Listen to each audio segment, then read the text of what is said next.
is suicide among African Americans, and we're talking to Dr. CPoe4. And of course, Dr. Poe, before we had our first commercial break, we were talking about the psychological feeling of despair.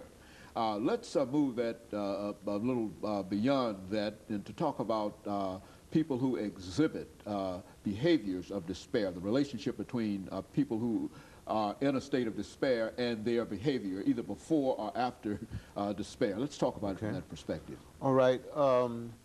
If I'm in a condition of despair, generally my behavior has been self-destructive on the front end. That is, my behavior has been self-centered. Self-centered behavior on the part of an affected person is the most common cause of despair. And we can be more specific about that. And that is greed, for example, for money, for power, greed for a sense of superiority over the people is, I believe, the #1 risk factor, the #1 contributing factor to that leads to a condition of despair. Now, once a person is in that condition, then we can expect that person's behavior to be even more self-destructive. It's like self-centered behavior causes despair, and despair intensifies self-destructive behavior or self-centered behavior.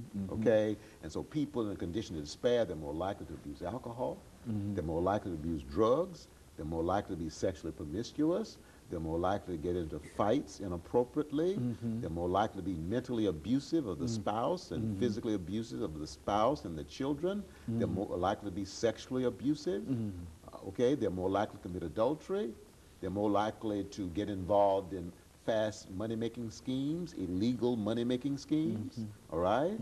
So that's what we see in self-destructive, in despair, is self-destructive behavior. And of course, individuals who become involved in all of these all this negative behavior are more than any other individuals more prone toward a suicidal as well as a homicidal reaction and activity. Is that what we're saying? Yes, because a condition of despair involves a certain amount of spiritual isolation.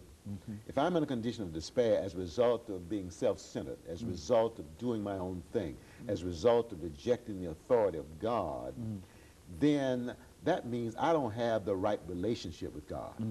And that means that I'm spiritually isolated.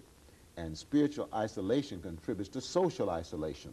Okay, so imagine then, I'm in a condition of despair because of persistent selfishness.